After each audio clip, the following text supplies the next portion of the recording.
الذين آمنوا وتطمئن قلوبهم بذكر الله ألا بذكر الله تطمئن القلوب.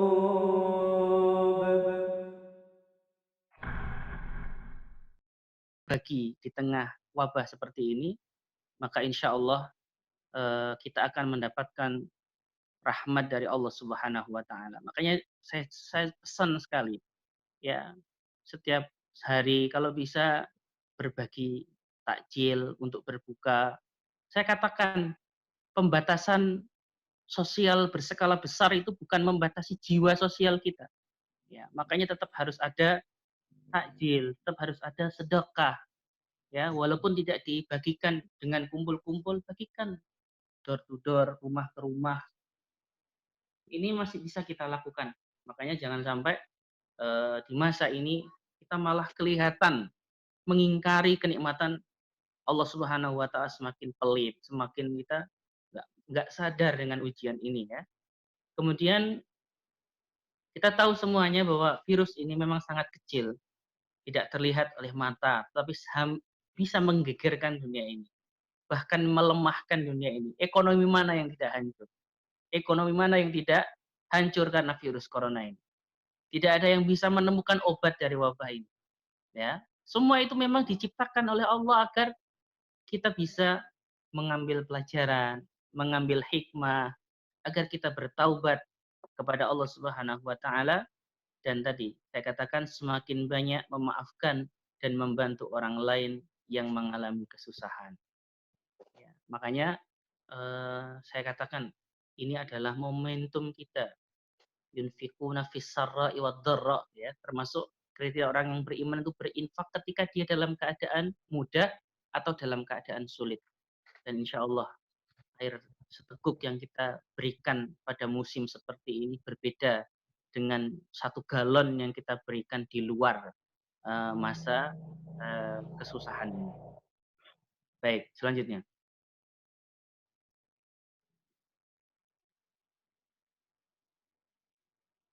Baik, sekarang hari Jumat ya.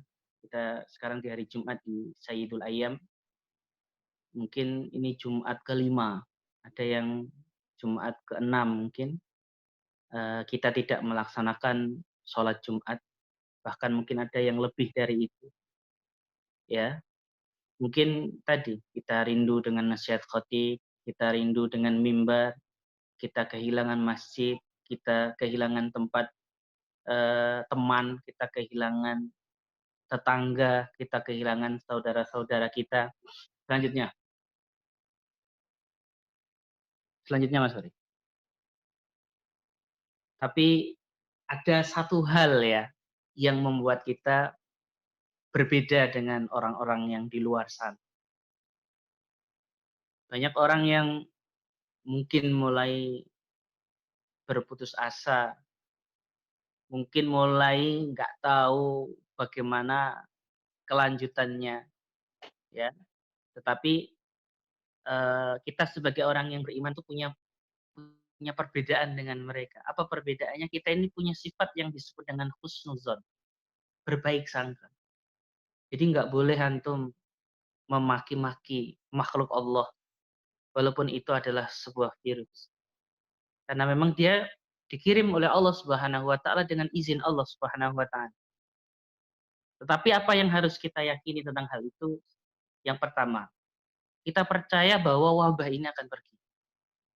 Saya pernah menjelaskan di dalam sebuah hadis, ya. Hadis ini diriwayatkan oleh Imam Ahmad bahwa idza tala'an najmu rufi'at al-aha an kulli baladin. Ketika muncul satu bintang, maka akan hilanglah wabah.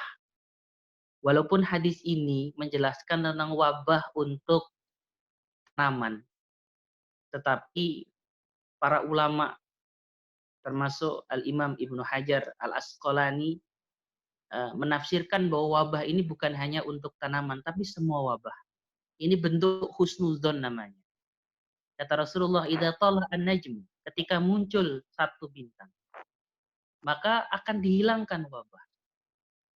Bertanya seorang tabi'in kepada sahabat Abdullah ibnu Umar, bintang itu apa yang bisa menjadikan wabah itu hilang? Maka Ibnu Umar mengatakan, huwa Suraya. Bintang itu adalah bintang Suraya. Makanya sebagian perempuan di Indonesia ini ada yang bernama putrinya Suraya. Suraya ini kata apa namanya? Sahabat Abdullah ibnu Umar adalah ketika bintang itu muncul, maka akan hilang wabah. Ya. Walaupun wabah ini saya katakan hadisnya, tekstual hadisnya memang untuk wabah tanaman. Ya. Nah, Ibnu Hajar al Asqalani menafsirkan hadis ini. Beliau mengatakan bahwa Suraya ini adalah bintang yang muncul fi awalis saif. Bintang yang muncul di pagi hari ketika awal dari musim panas. Ini penjelasan dari Al-Imam Ibnu Hajar al-Asqalani. Jadi kalau kita lihat bulan musim panas, bulan Mei. Ini bulan musim panas. Kata Ibnu Hajar, beliau menjelaskan bahwa banyak wabah terjadi ini pada musim semi. Dan wabah itu akan hilang di awal musim panas. Ya, dan ini memang kalau saya hitung-hitung agak mirip dengan hitungan dokter. Ya, saya pernah berkonsultasi dengan dokter juga masalah ini. Kata dokter, wabah ini akan sangat kuat itu di 12 minggu pertama. Ya, sekitar 3 bulan. Jadi muncul di awal bulan, ya, disebut dengan masa senyap, masa di mana orang-orang nggak sadar, kemudian baru muncul orang-orang yang terinfeksi, dan wabah ini akan hilang, akan berkurang ketika sudah berumur 12 minggu. Ya, 12 minggu itu ya sekitar 3 bulan. Sekitar 3 bulan. Sama awal berarti 4 bulan. Ya, ini hitungannya sama. Dan masa musim panas, masa musim musim apa namanya, Rabi', musim semi itu juga 4 bulan. Ke musim panas itu jaraknya juga sekitar 4 bulan. Makanya kita berharap sebelum akhir tahun wabah ini memang sudah selesai.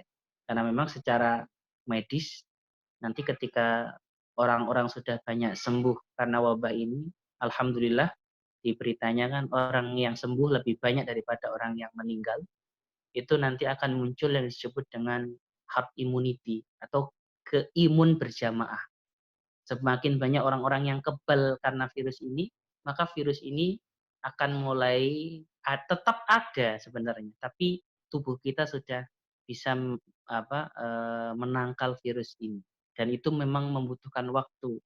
Secara alami, waktu yang dibutuhkan sekitar tadi 12 minggu atau sekitar 3 bulan atau sekitar 4 bulan. Itu apa namanya?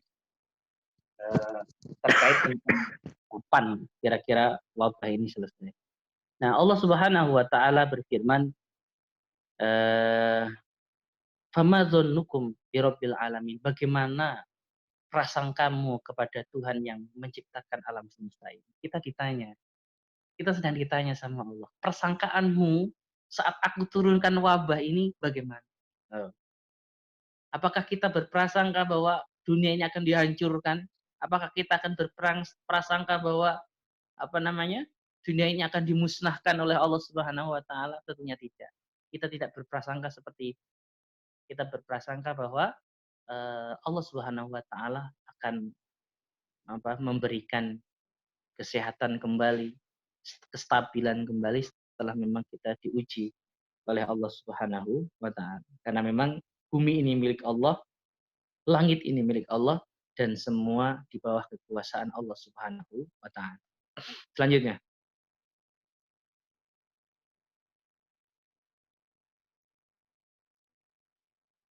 ada sebuah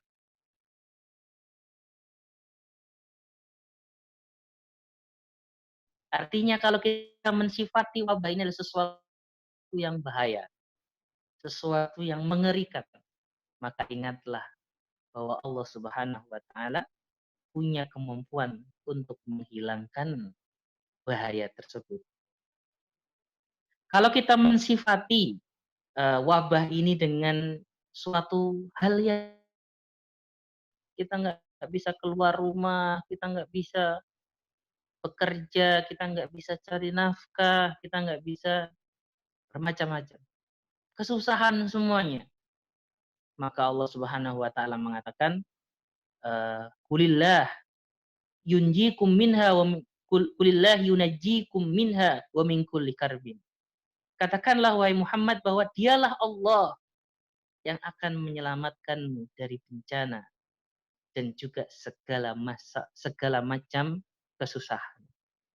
Jadi kesusahan ini akan dihilangkan oleh Allah Subhanahu wa taala.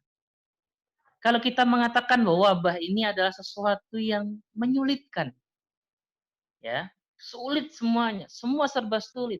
Berkumpul nggak boleh, sholat masjid nggak boleh, ya, Jumatan nggak boleh, mempersulit semuanya. Maka Allah Subhanahu wa taala mengatakan, "Fa inna ma'al usri yusra, inna ma'al usri yusra." Sungguh bersama kesulitan itu ada kemudahan. Sungguh bersama kesulitan itu ada kemudahan. Maka inilah landasan kita berhusnuzon, berbaik sangka kepada Allah Subhanahu wa taala. Kita yakin bahwa Allah Subhanahu wa taala akan menghilangkan wabah ini secepat mungkin, ya. Tergantung dari kemampuan kita untuk apa? Merespon ujian itu seperti apa. Kalau kita merespon ujian ini dengan cuek, dengan tidak apa? Mendekatkan diri kita kepada Allah, bisa jadi Allah akan memanjangkan ujian ini. Tetapi saat kita rujuk kembali kepada Allah Subhanahu wa taala, maka insya Allah Allah Subhanahu wa taala akan secepatnya menghilangkan penyakit ini. Selanjutnya, cukup ya? Udah habis ya? Nah, Habis, Ustaz. baik. Jadi ini adalah suatu apa ya, nasihat ya, atau suatu keyakinan yang harus kita tanamkan di dalam hati kita bahwa seburuk apapun keadaan yang menimpa kita, selalu ada sisi baiknya. Nah, jadi ditanya, slide yang satunya, buka Mas. Slide satunya. Oh, lihat satunya. Kan saya kirim 2. Nah, Pikir itu gua, Ustaz. pikir-pikir. Ya,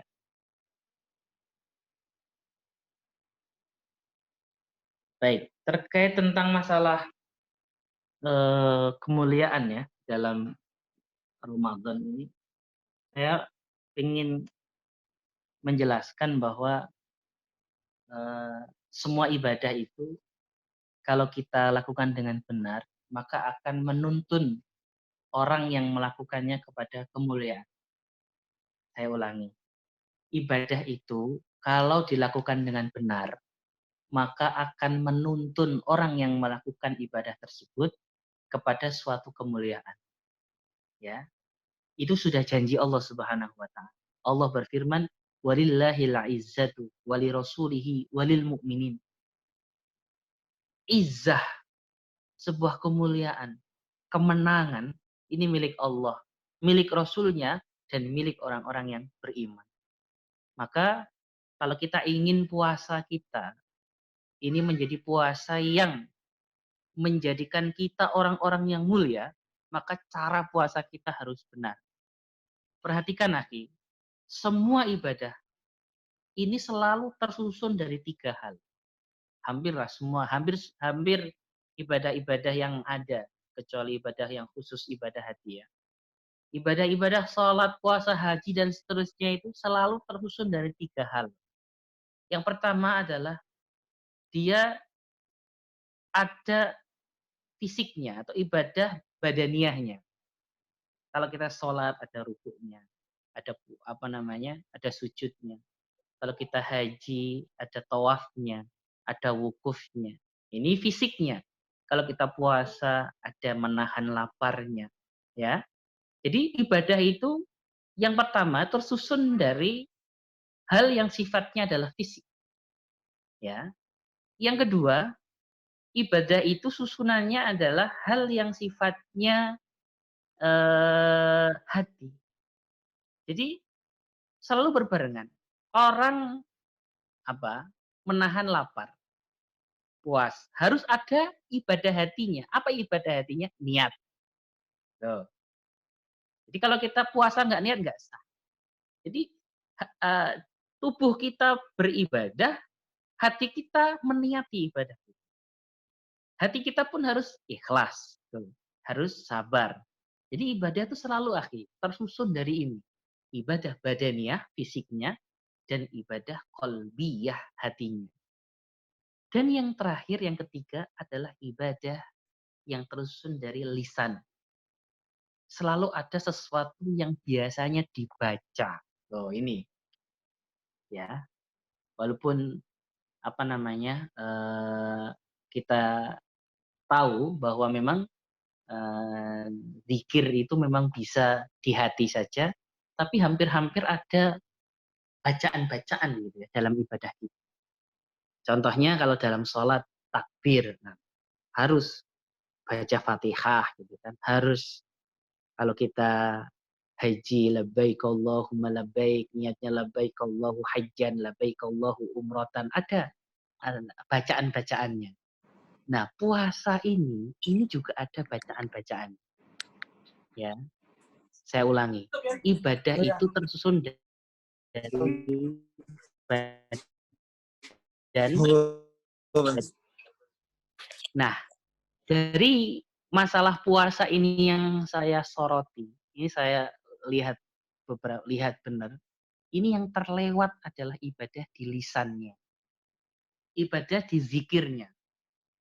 Ya, padahal komponen ini harus ada dalam ibadah kita. Kalau kita ingin mendapatkan kemuliaan dari ibadah yang kita lakukan, ya. Nah, di ibadah di zikirnya ini apa namanya, ini saya lihat apa, eee, tidak terlalu diperhatikan gitu ya. Kalau masalah puasa ini saya lihat ibadah zikirnya. Mereka memang menahan lapar, oke, fisiknya. Hatinya ikhlas, oke lah, ya. Hatinya berharap kepada Allah, oke. Tapi untuk biasanya urusan, zikir-zikirnya ini sering terlupakan. Padahal ibadah puasa itu ibadah yang sedikit sekali zikirnya. Berbeda dengan sholat. Antum sholat tuh, takbiratul ihram udah zikir. Allahu Akbar. Udah bacaan itu, lisan. Baca Fatihah, lisan lagi. Ruku, bacaan lagi. Sujud, bacaan lagi. Iktidal, bacaan lagi. Duduk di antara dua sujud, bacaan lagi. Tasyahud akhir, bacaan lagi. Ya, semua dipenuhi dengan bacaan. Ya, dan gerakan sholat juga ada. Jadi gerakan bacaan, gerakan bacaan, gerakan bacaan. Tapi kalau puasa ini nggak terlalu banyak sebenarnya. Makanya mungkin ini yang menjadikan puasa ini sering terlewat di dalam masalah zikirnya. Nah, padahal kalau kita nggak melengkapi itu, puasa kita akan bernilai kurang, gitu loh.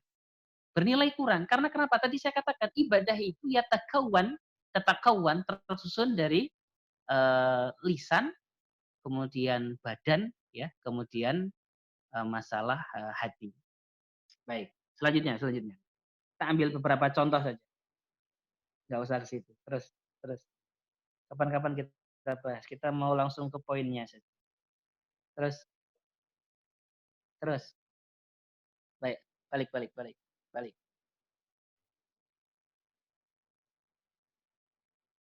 Balik. Nah, contohnya ini. Ini doa, ya agak-agak telat nggak apa-apa. Tapi antum harus membacanya. Ada doa ketika melihat hilal atau mendengar hilal. Mendengar hilal itu artinya apa? Menteri Agama mengumumkan bahwa besok Jumat tanggal 24 April diputuskan sebagai tanggal 1 Ramadan. Ini harusnya antum langsung berdoa. Itu momentum yang sebenarnya mahal gitu. Tapi banyak orang yang terlewat. Bagaimana doanya? Diajarkan Nabi Muhammad SAW. Ada beberapa riwayat. Riwayat yang pertama dari Musnad Ad-Darimi dan Imam At-Tirmidzi. Riwayatnya adalah Allahumma ahillahu alaina bil yumni wal iman wassalamati wal islam rabbi wa rabbukallah.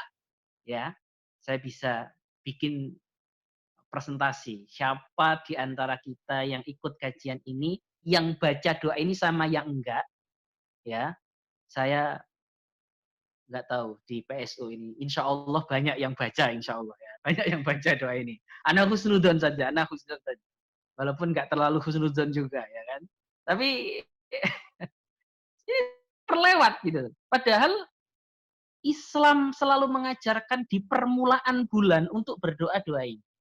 Ya, kita Muharram nggak doa ini, Safar nggak doa ini, Rabiul Awal nggak doa ini, Jumadil Akhir, Rabiul Jumad nggak pernah doa ini. Sampai Ramadan saja kita nggak berdoa.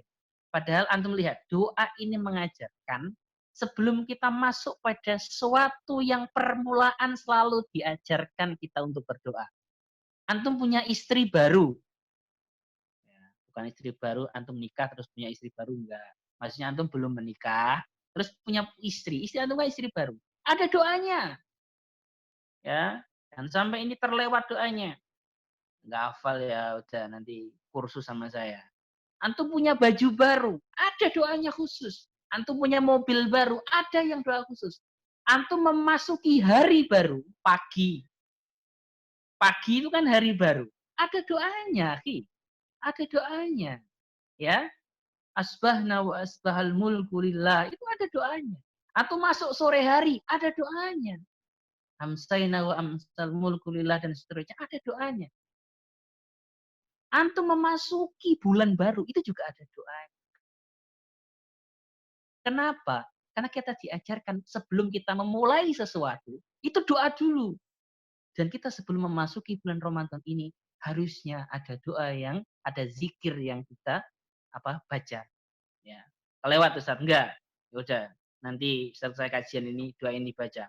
Ini masih di awal bulan, masih di bulan baru, tanggal 1 ini. Insya Allah belum jelas. Belum telat. Doanya tadi, Allahumma ahillahu alaina bil yumni wal iman wassalamati wal islam rabbi wa rabbukau. Artinya apa? Allahumma ya Allah, perjalankanlah bulan ini dengan keamanan. Masya Allah.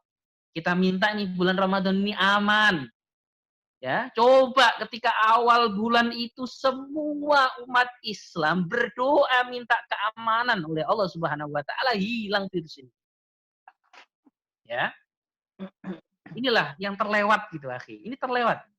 Kemudian wassalamati dan keselamatan. Wal islami dan Islam. Robbi Tuhanku, warabbuka dan Tuhanmu Allah. Ya. Inilah yang harusnya kita baca ketika kita berada di awal bulan. Sebagian riwayat ada yang menambahkan di awalnya Allahu Akbar. Jadi dimulai dari Allahu Akbar. Allahu Akbar. Ini hadis riwayat Imam Ad-Darimi juga. Allahumma ahillahu alaina bil amni wal iman wassalamati wal islam. Ditambahin wat taufiqi lima tuhibbu wa tarda rabbuna wa rabbukallah. Ya. Kemudian ada yang menambahin lagi riwayat yang lain, hilalu khairin, hilal yang baik, bulan yang baik. Loh, ini optimisme ini. Lihat kita diajarkan optimisme oleh Allah. Hilalu khairin, bulan yang baik, warusdin yang membawa petunjuk. Kita disuruh sampai 3 kali dalam riwayatnya. Hilalu khairin, bulan yang baik, warusdin yang membawa petunjuk. Hilalu khairin, bulan yang baik, warusdin dan membawa petunjuk. Amantu billah, aku beriman kepada Allah. Alladzi khalaqaka, yang telah menciptakan dirimu. Tsumma yaqul, kemudian kita berdoa, alhamdulillahilladzi, segala puji bagi Allah yang zahaba, mempergantikan bisyahri Sya'ban dengan bulan Sya'ban, wa jaa bisyahri Ramadan dan datang bulan Ramadan. Makanya disinilah ada beberapa momentum dalam ibadah kita yang sebenarnya kita terlewat gitu. Tapi kita biasa-biasa saja. Ya. Makanya kesempurnaan ibadah setiap seseorang itu berbeda. Kenapa? Ada orang yang benar-benar pengen ittiba kepada Nabi Muhammad SAW sehingga nggak mau terlewat zikir-zikirnya, amalan-amalan tubuhnya, amalan-amalan hatinya, ya. Dan khusus di puasa ini ada beberapa memang zikir-zikir yang terlewat. Akhi, ini sampai jam berapa ini? Sampai maghrib, Ustaz. Antum sampai jam berapa? Sampai jam berapa? Serius nih? 1 jam, Ustaz. 10 menit lagi Ustaz. Insyaallah. Ya. Tadi saya cepatkan biar nanti bisa tanya jawab ya. Selanjutnya.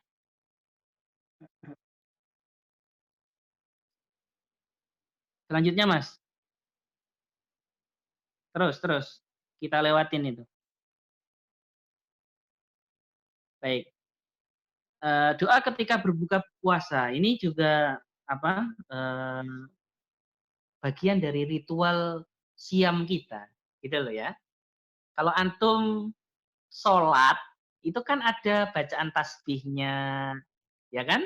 Ada bacaan kunutnya, ada bacaan macam-macam.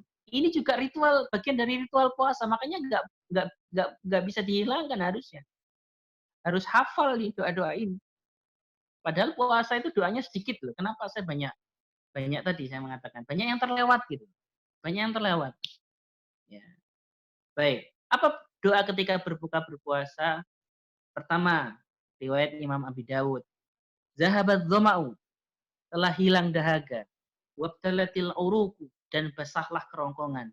Wasabatal ajru, dan tetaplah pahala insyaallah ketika Allah Subhanahu wa taala menghendaki. Artinya kita berdoa ketika kita berbuka puasa, ya, antum pegang air, baca basmalah, bismillah, kemudian antum minum. Habis minum antum doa ini. Zahabaz zama'u wabtalatil uruku wasabatal ajru insyaallah. Apa? Intinya dari doa ini apa? Kita Masya Allah menikmati air ini begitu menyegarkan. Air ini adalah nikmat yang besar. Ya. Kemudian kita berdoa semoga hari ini ketika aku puasa ini mendapatkan pahala dari Allah Subhanahu wa taala. Ya. Ini antum melihat kolak sama es buah udah lupa semuanya ya. Padahal memang antum ada ritual ibadah yang harus antum lakukan di situ yaitu berdoa. Buka doa buka puasa. Ini harus dihafal. Kalau antum dulu ketika kecil diajarkan tata cara sholat, diajarin bacaan-bacaan sholat. Ini saya jarang melihat ustadz yang mengajari bacaan-bacaan puasa, zikir dalam puasa itu. Saya jarang melihat. Padahal ini juga bagian dari ibadah dari puasa. Selanjutnya ada riwayatnya lain, Allahumma laka sumtu wa ala rizkika aftartu. Ini riwayat yang kedua. Riwayat yang ketiga, Allahumma laka sumna wa ala rizkika aftarna. Fataqabbal minna innaka antas samiul alim. Ya. Kemudian ada riwayat yang selanjutnya, Allahumma inni as'aluka birahmatika allati wasi'at kulla syai'in an taghfirali. Ini nanti dibagikan nih slide-nya biar nanti dibaca. Jadi ada 4 bacaan doa. Riwayat yang pertama Abu Dawud, riwayat yang kedua Abu Dawud, riwayat yang ketiga dan keempat ini Ibnu Majah. Ya. Selanjutnya. Nah, ini jarang lagi orang tahu. Doa berbuka bersama. Jadi kalau ada orang buka bersama, ini ada doanya. Ya, ada doanya. Ini lupa ini saya riwayatnya. Ini ada riwayat sahih. Saya lupa ini riwayatnya. Nanti bisa dicari di riwayat. Jadi Rasulullah Shallallahu Alaihi Wasallam ketika buka bersama, ya, ini hadisnya Ja'a ila Sa'ad ibn Ubadah, faja'a bi khubzin wa zaitin. Jadi Nabi pernah datang ke rumahnya Sa'ad ibn Ubadah, kemudian didatangi khubzin roti, wa zait dan minyak zaitun. Ya. Mas, antum nggak doyan. Antum roti dicocolin minyak zaitun, antum nggak doyan. Kalau antum umroh, ya nah doakan antum bisa umroh, ya tahun depan kayaknya, tahun ini kayaknya agak susah ya kan. Umroh tahun depan pas bulan Ramadan, itu kalau buka bersama kita menunya apa? Ada itu tadi ya. Roti mie campur dengan dicocol sama minyak zaitun. Kemudian fa'akala, kemudian Nabi memakannya. Sumaqala Nabi Shallallahu Alaihi Wasallam, Nabi berdoa, aftara indakumus shaimun, telah berbuka bersama kalian orang-orang yang berpuasa. Wa akala ta'amakumul abror, dan telah memakan makanan kalian al-abror, orang-orang yang baik. Wassallat alaikumul malaikah, semoga kalian didoakan oleh para malaikat. Loh, ini ada doanya buka bersama itu. Antum Allahumma lakasumtu aja. Padahal kalau kita doa bersama doanya ini. Aftara indakumus shaimun wa akala ta'amakumul abrar wa shallat alaikumul malaikah. Ini beberapa doa. Makanya tadi saya katakan untuk mendapatkan kemuliaan di dalam kita berpuasa, komponen puasa yang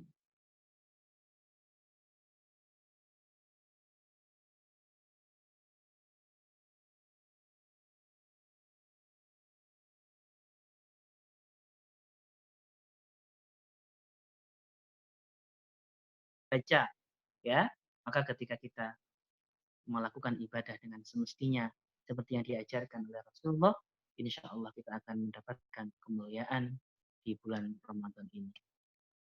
Mungkin itu yang bisa saya sampaikan. Aku qouli hadza wa astaghfirullah lakum. Wassalamualaikum warahmatullahi wabarakatuh. Waalaikumsalam warahmatullahi wabarakatuh.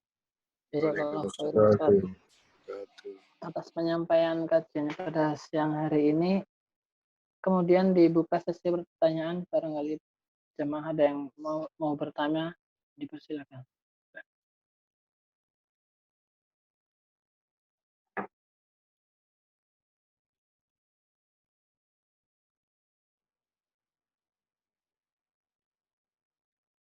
Kayaknya nggak ada yang mau bertanya, Ustaz.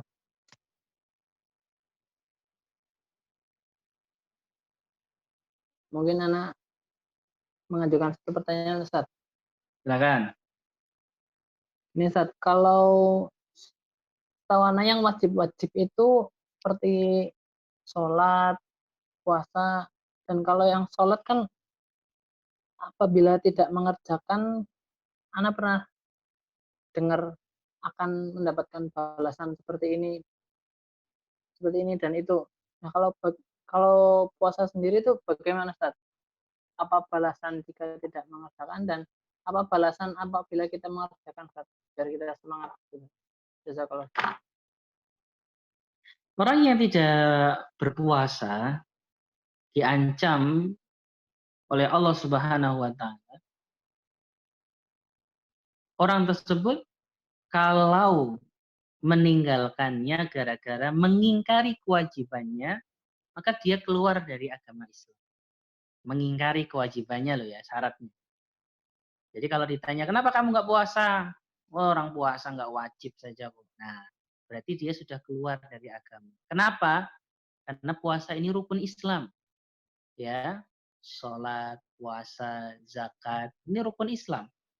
Maka ketika seseorang mengingkari kewajiban dari puasa, maka dia keluar dari agama Islam.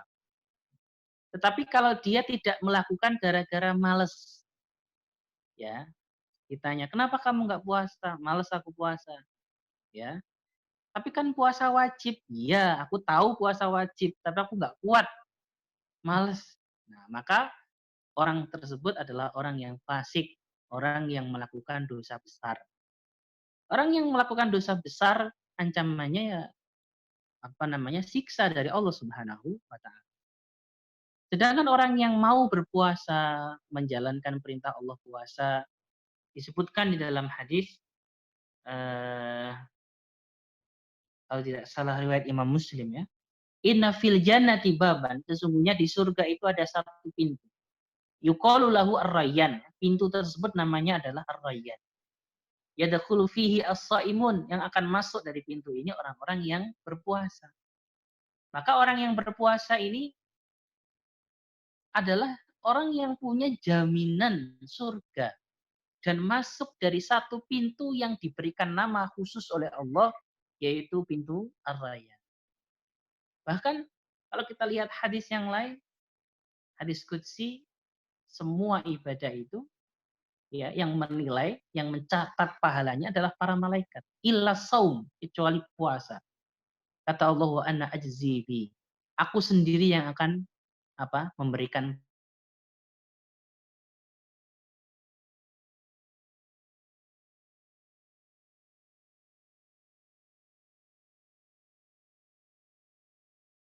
ketika dia berbuka puasa, wa fitratun wa farhatun inda liqa'i rabbih, dan kebahagiaan ketika dia bertemu dengan Tuhannya. Maka ibadah-ibadah ini bukan Allah yang butuh. Allah nggak butuh ibadah kita, tapi kitalah yang membutuhkan ibadah ini sebagai apa? Bekal nanti ketika kita meninggal menghadap kepada Allah Subhanahu wa taala. Itu penjelasan orang yang meninggalkan puasa dan yang mau melakukan puasa. Ya, itu Bang Sori. Syukron Ustaz. Monggo ada yang mau bertanya atau bagi berjamaah, silakan.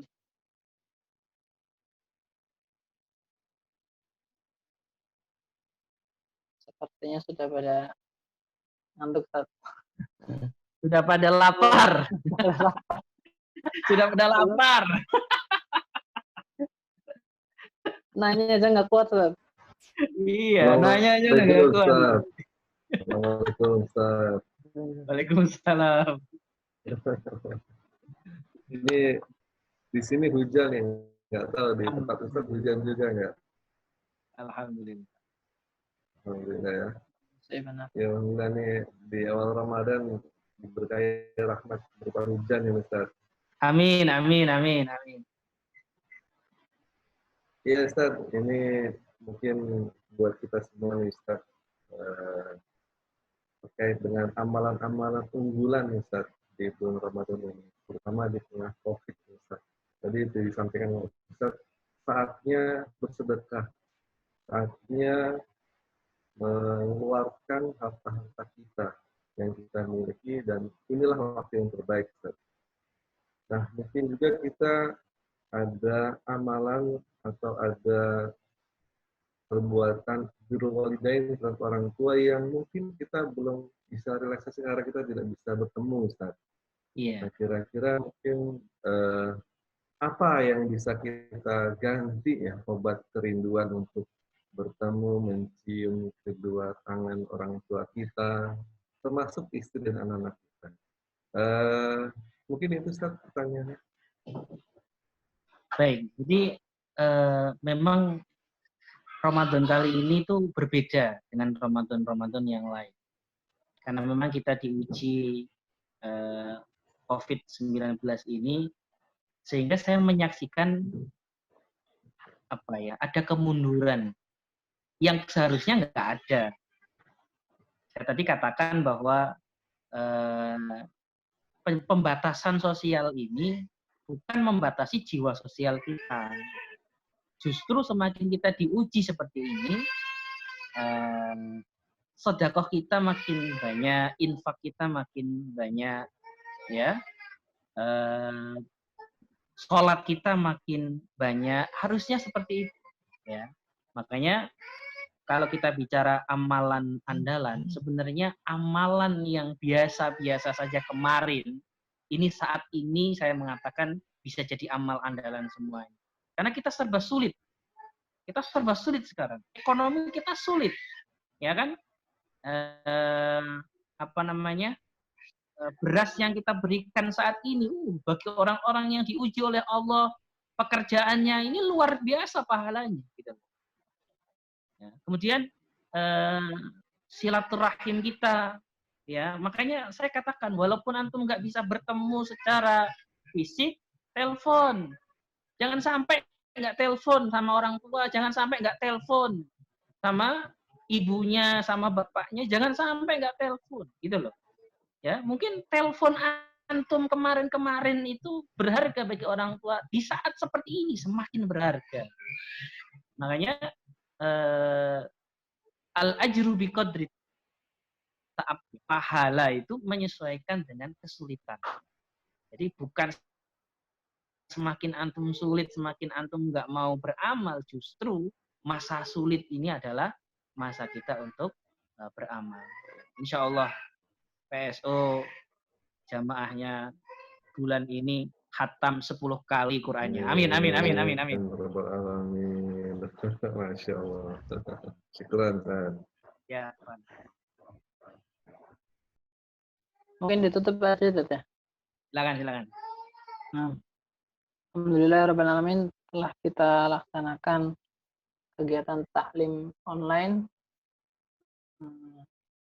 Mungkin kita tutup sampai di sini saja. dengan membaca doa kafaratul majelis. Subhanakallahumma wa bihamdika asyhadu an la ilaha illa anta astaghfiruka wa astaghfiruka atubu wa atubu ilaik. Assalamualaikum warahmatullahi wabarakatuh. Waalaikumsalam warahmatullahi wabarakatuh. Terima kasih.